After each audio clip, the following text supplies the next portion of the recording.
السلام علیکم ورحمۃ اللہ وبرکاتہ۔ آج انشاءاللہ تعالی سورۃ النساء،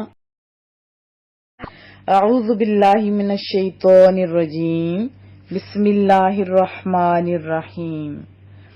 من جس نے، یشفع سفارش کی، من یشفع جس نے سفارش کی، شفاعتن حسنہ۔ شفاعت امام راغب لکھتے ہیں اس کے بارے میں کہ کسی اچھے یا برے کام میں کسی کے ساتھ اس طرح شریک ہو جانا کہ اس کی اعانت کہتے ہیں مدد کو، کہ اس کی اعانت اور تقویت پر اپنا پورا زور صرف کر دے، لگا دے، اور اس کام کے نتائج میں بھی اپنے آپ کو برابر شریک سمجھے۔ تو یہاں کس کی بات ہو رہی تھی؟ حسنہ۔ ہا سین نون اس کا روٹ ورڈ ہے، اور حسنہ ہر وہ نعمت جو انسان کو اس کے نفس یا بدن یا اس کی کسی حالت میں حاصل ہو اور وہ اس کے لیے مسرت کا سبب بنے، اس کو کہتے ہیں حسنہ۔ اور اس کی ضد کیا ہے؟ سیئہ، جو آگے ہم لوگ انشاءاللہ پڑھیں گے۔ تو جو شخص نیک بات کی سفارش کرے، یعنی کوئی بھی اچھے کام کی، یعنی جو کرے گا سفارش تو یعنی اچھی سفارش کرے گا، یکن ہوگا لہو اس کے لیے نصیب حصہ، منہا اس میں سے، ہا کی ضمیر کی طرف راجع ہو رہی ہے شفاعتن حسنہ کی طرف۔ تو اس آیت میں رب کریم فرما رہا ہے کہ جو کرے گا سفارش اچھی تو اس کا اس میں سے حصہ ہوگا، اور میں یشفع اور جس نے سفارش کی، شفاعتن سیئہ بری بات کی سفارش کی، یکن لہو تو ہوگا اس کے لیے کفلن بوجھ، حصہ۔ جیسے کفالت ہوتی ہے نا، کفالت۔ قرآن کریم میں سورہ آل عمران میں ہم نے پڑھا تھا نا، وَكَفَّلَهَا زَكَرِيَّا، اور زکریا علیہ السلام کو حضرت مریم علیہ السلام کا وہ کفیل بنا دیا گیا تھا، ضامن بنا دیا گیا تھا، جو ذمہ داری ان کی اٹھائے ہوئے تھے۔ تو اس کے علاوہ اس کا ایک اور معنی بھی بنتا ہے حصہ۔ سورۃ الحدید میں ہم نے پڑھایا تھا یؤتکم کفلین من رحمتہ، وہ تمہیں اپنے رحمت سے اجر کے 2 حصے عطا فرمائے گا۔ تو یہاں کیا مراد ہے؟ حصہ یا بوجھ، منہا اس میں سے، یعنی جو کچھ اس نے کیا ہوگا اچھا یا برا، اس میں سے اس کو حصہ عطا کیا جائے گا۔ جو شخص نیک بات کی سفارش کرے تو اس کو اس کے ثواب میں سے حصہ ملے گا، اور جو بری بات کی سفارش کرے تو اس کو اس کے عذاب میں سے حصہ ملے گا۔ وَكَانَ اللَّهُ اور ہے اللہ تعالی، عَلَى كُلِّ شَيْءٍ ہر چیز پر، مقیتا قدرت رکھنے والا، قوت رکھنے والا، طاقتور، نگران، روزی دینے والا۔ اور اللہ تعالی ہر چیز پر قدرت رکھتا ہے۔ اور اذا جب حییتم تمہیں سلام دیا جائے، اس کے بارے میں بھی آپ سمجھیں کہ تحیہ کے باب تفعیل کا مصدر ہے، اور اس کے اصل معنی ہوتا ہے زندگی کی درازی کی دعا دینا۔ تو اس کا معنی ملک بھی ہے، التحیۃ للہ میں یہی معنی جو ہے وہ سامنے رکھا گیا ہے۔ تو یہاں سلام مراد ہے۔ آپ کو پتہ ہے کہ سلام رسول اللہ صلی اللہ علیہ وسلم کی سنت کریمہ ہے، پسندیدہ سنت ہے۔ حییتم تمہیں سلام کیا جائے، بتحیۃ دعا یا احترام کے ساتھ، تو حیو تم بھی سلام کرو۔ حییتم کا معنی دعا بھی ہوتا ہے اور سلام بھی ہوتا ہے، تم بھی ایسے ہی کرو۔ بے احسانہ لیکن بہتر کیا ہے؟ اچھے طریقے سے۔ تم بھی سلام کرو بہتر کے ساتھ، من ہا اس سے، یعنی جو اس نے سلام کیا اس سے بہتر طریقے سے تم بھی کرو۔ او یا ردوہا یا اسی طرح لوٹا دو، یعنی جو ورڈنگ آپ نے سنی ہو اسی طرح آپ لوٹا دو، وہی دعا لوٹا دو۔ اور جب تم کو کوئی دعا دے تو جواب میں تم اس سے بہتر کلمے سے اس سے دعا دو یا سلام دو یا انہی لفظوں سے دعا دو، یا بہتر یا انہی لفظوں سے۔ ان اللہ، بے شک اللہ تعالی، کانا ہے، علی کل شیء حسیبا، ہر چیز کا حساب لینے والا ہے۔ اور جب سلام دیا جائے تمہیں کسی لفظ سے، دعا سے، تو سلام دو تم ایسے لفظ سے جو بہتر ہو اس سے، یا کم از کم دہرا دو وہی لفظ۔ بے شک اللہ تعالی ہر چیز کا حساب لینے والا ہے۔ اللہ تعالی، لا الہ الا ہو، نہیں کوئی معبود اس کے بغیر، لا یجمعنکم، وہ ضرور جمع کرے گا تمہیں، کم کی ضمیر جمع کے لیے آتی ہے نا، حاضر کے لیے، اور مختلف چیزوں کو ملا دینا، اکٹھا کر دینا، بکھری ہوئی چیزوں کو اکٹھا کر دینا، جمع کر دینا، وہ ضرور جمع کرے گا تمہیں، الا تک، یوم القیامہ، یعنی قیامت کے دن میں ضرور جمع کرے گا تمہیں۔ ایسا دن ہے لا ریبا، ذرا شک نہیں اس دن میں، فیہ، اس میں، اور اللہ نہیں کوئی معبود بغیر اس کے، یعنی اللہ کے سوا کوئی عبادت کے لائق نہیں، وہ ضرور جمع کرے گا تمہیں قیامت کے دن، ذرا شک نہیں اس کے آنے میں۔ اور اس طرح بھی آپ ترجمہ کر سکتے ہیں کہ اللہ تعالیٰ وہ معبود برحق ہے کہ اس کے سوا کوئی عبادت کے لائق نہیں، وہ قیامت کے دن تم سب کو ضرور جمع کرے گا۔ اور من، کون ہے، اصدق، زیادہ سچا، صدقن ہے نا، اس میں تفضیل ہے، یہ زیادہ سچا، من اللہ، اللہ تعالی سے، حدیثا، بات میں، اور اللہ تعالی سے بڑھ کر بات کا سچا کون ہے۔ بہت ہی خوبصورت الفاظ۔ آیت 84 میں جیسے میں نے آپ کو بتایا شفاعت کا معنی دوبارہ بتائی دیتی ہوں، یعنی کسی اچھے یا برے کام میں کسی کے ساتھ اس طرح شریک ہو جانا کہ اس کی اعانت اور تقویت پر اپنا پورا زور صرف کر دے اور اس کام کے نتائج میں بھی اپنے آپ کو برابر شریک سمجھے۔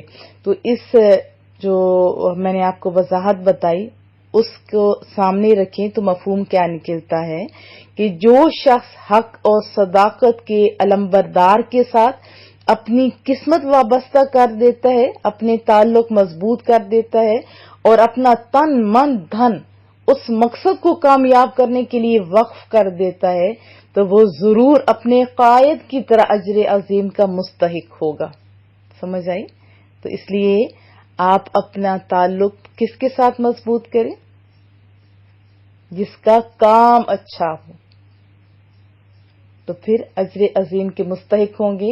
اور اسی طرح جس نے اپنی صلاحیتوں اور وسائل کو باطل کے سرغنوں کے حوالے کر دیا اور فسق فجور جو ہے اس کو فروغ دینے میں اپنا کردار ادا کیا، ان کا ہاتھ بٹاتا رہا، تو وہ شخص بھی جو یہ کام ہاتھ بٹانے کے لیے کر رہا ہے تو اس گناہ میں برابر کا شریک ہوگا۔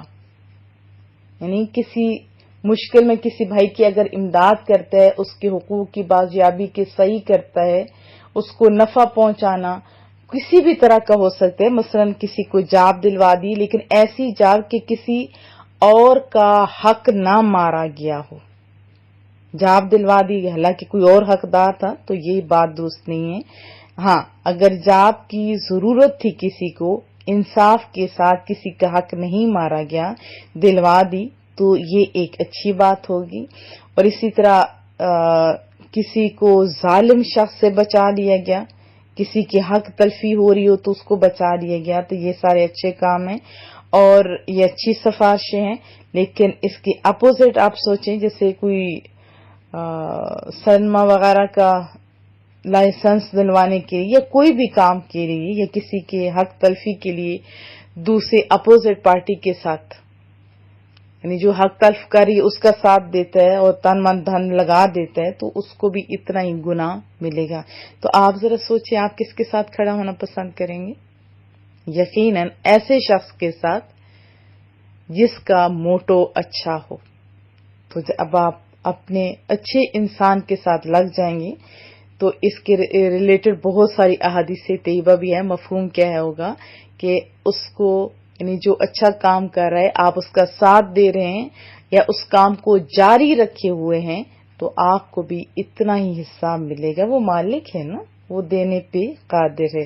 پھر آیت 86 میں نے آپ کو بتایا تھا تحیہ کا معنی کہ دعا ہوتی ہے، اور اسلام سے پہلے اہل عرب کی عادت تھی، کیا وہ بھی ہم جان لیتے ہیں کہ جب وہ ایک دوسرے سے ملتے تھے تو کہتے تھے حیک اللہ، یعنی اللہ تعالیٰ تجھے زندہ رکھے. اور جب دین اسلام آیا تو پھر اس میں کیا ہوا، سلام سے تبدیل کر دیا گیا اس کو. اور یہ کلمہ حیک اللہ کے مقابلے میں آپ جانتے ہیں زیادہ کامل ہے، زیادہ اچھا ہے. اور سلام دینا رسول اللہ صلی اللہ علیہ وسلم کی پسندیدہ سنت کریمہ بھی ہے، لیکن اس کا یعنی سلام کا جواب دینا فرض ہے. سلام کا جواب دینے کی قرآن کریم نے 2 طریقے سکھائے اس آیت میں. یا تو وہی لفظ دہرا دو جن سے تمہیں سلام کیا گیا ہے، یا ایسے الفاظ کا اضافہ کرو جو محبت اور تکریم پر دلالت کرتے ہوں. جیسے حدیث طیبہ میں ہے کہ اگر کوئی السلام علیکم کہے تو جواب میں وعلیکم السلام ورحمۃ اللہ کہو، اور اگر کوئی السلام علیکم ورحمۃ اللہ کہے تو تم وعلیکم السلام ورحمۃ اللہ وبرکاتہ سے جواب دو. تو اس طرح باہمی محبت اور پیار کے جذبات کو تر و تازہ کرنے کا یہ بڑا ہی مؤثر طریقہ ہے. رسول اللہ صلی اللہ علیہ وسلم کا میٹھا بول وہ بھی ہم سن لیتے ہیں کہ جب تک تم ایمان نہیں لاؤ گے جنت میں داخل نہیں ہو سکو گے. اور پھر فرمایا کہ جب تک آپس میں محبت نہ کرو گے تو ایمان نصیب نہیں ہوگا. کیا میں تمہیں ایسی چیز بتاؤں جس پر عمل کرو تو آپس میں محبت اور پیار ہو جائے؟ پھر ساتھ خود ہی فرمایا ایک دوسرے کو السلام علیکم کہا کرو. اور دنیا میں جتنے آداب ملاقات رائج ہے نا سب کو آپ دیکھ لو.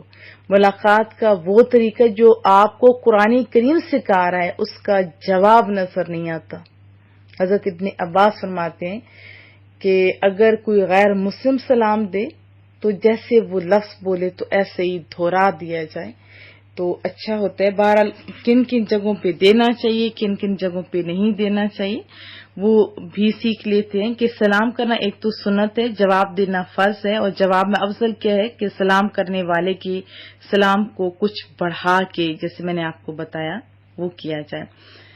اور پھر اگر کافر، گمراہ، فاسق اور استنجا کرنے والا کوئی بندہ ہو تو اس ٹائم اس کو سلام نہ کیا جائے، یعنی کافر کو، گمراہ اور فاسق کو سلام نہ کیا جائے. اسی طرح کوئی استنجا کر رہا ہو تو تب بھی سلام نہ کیا جائے.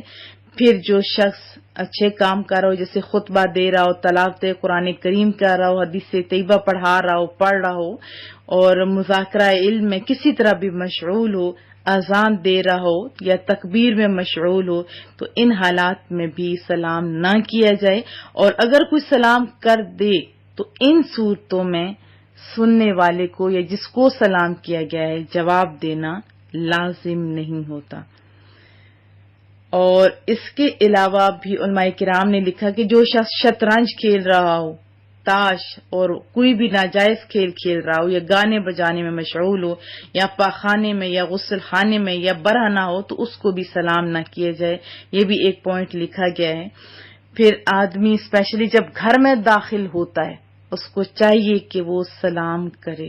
ہمارے ہاں بہت سارے لوگ ساروں کو سلام کرتے ہیں لیکن اپنے گھر میں نہیں کرتے، اسپیشلی بیوی کو نہیں کرتے. تو بہتر ہوتا ہے کہ دعا کے ساتھ ہی گھر میں بندہ داخل ہو. یہاں تو زیادہ حاجت ہوتی ہے. اور رسول اللہ صلی اللہ علیہ وسلم نے اور علماء کرام نے بھی ہماری رہنمائی فرمائی کہ کس طرح آپ کو یعنی سلام میں پہل کرنی چاہیے. ویسے تو ہر ایک کو چاہیے کہ پہل کرے، لیکن کچھ طریقے بتائے کہ بہتر سواری والا، جس کی عمدہ سواری ہو اور جس کے پاس کم سواری ہو، اچھی سواری تھوڑی نہ ہو، یعنی کم تر سواری والے کو اچھی سواری والا سلام میں پہل کرے، اور جو کم تر سواری والا ہے وہ پیدل چلنے والے کو، اور پیدل چلنے والا بیٹھنے والے کو، اور چھوٹا بڑے کو اور تھوڑے زیادہ کو سلام کریں. اس کے علاوہ بہت ساری ہم لوگوں کو قرآن و حدیث میں بہت ساری پیاری پیاری چیزیں ملتی ہیں. کوشش کیا کریں کہ جو چیز ملے اس کو سنبھال لیا کرو. سلام بہت ہی پیاری دعا ہے. اگر ذہن میں ہو کہ اس کی جان کی، مال کی، عزت کی، آبرو کی بھی اللہ حفاظت فرما یا سلامت رکھ، تو اس سے بڑھ کے کوئی دعا ہو سکتی ہے؟ آپ اپنے بچوں کو بھی یہی سکھائیں. خود بھی صحیح السلام علیکم ورحمۃ اللہ وبرکاتہ بولا کرو. اسی طرح وعلیکم السلام ان کے اوپر پیش ہے، اس طرح جواب دیا کرو. یہ جو ہیلو ہائی کرتے ہیں نا، تو آپ خود بتائیں وہ بہتر ہے یا یہ بہتر ہے؟ یقیناً یہ بہتر ہے. اس طرح تو نیکیوں میں بھی اضافہ ہوتا جا رہا ہے اور پھر دعائیں مل رہی ہوتی ہیں. اپنے بچوں کو جب جگایا کریں نا، تو تب بھی آپ انہی پیاری پیاری دعاؤں کے ساتھ، سلام کے ساتھ جگایا کریں. بڑا اچھا لگتا ہے. اور آخری آیت میں جو آج ہم نے پڑھی 87، تو وہ بھی بہت پیاری ہے کہ قیامت والے دن اللہ جمع کرے گا جس میں کوئی شک نہیں. تو اس دن آپ سب نے کھڑا ہونا ہے اللہ کے سامنے، اور آپ اپنے سامنے ساری نیکیاں دیکھیں گے. اور اسی طرح اگر نیکیاں نہیں کی ہوں گی تو اپوزٹ چیز دیکھیں گے. اگر اچھا کام کیا ہوگا، اچھے لوگوں کے ساتھ ہوں گے، تو کامیابیاں آپ کا مقدر ہوں گی.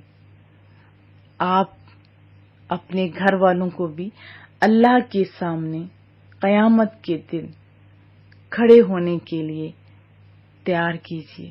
مراد کچھ اچھے کام کر لیجیے.